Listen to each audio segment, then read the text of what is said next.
એ ગોરધનભાઈ, એ હિતેશભાઈ, તમને તો હે ને ભગવાને જ મોકલ્યા છે.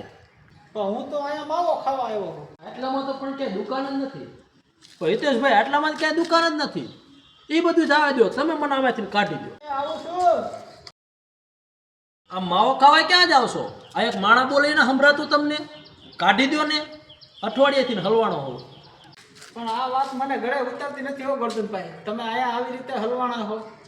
એમાં હું ગળે વાત નથી ઉતરતી. રાતે હું મોડો આવ્યો, પછી હુઈ ગયો. એમાં સવારમાં ઉઠ્યો તો કોકાએ તાળું મારી દીધું. સાચું બોલો ગોરધનભાઈ.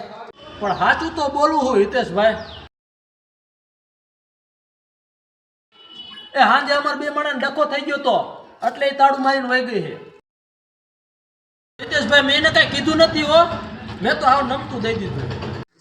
પણ ગોરધનભાઈ, ભલે તમે નમતું દઈ દીધું હોય, પણ તમારા બે માણસના ડખામાં હું ન પડું હો.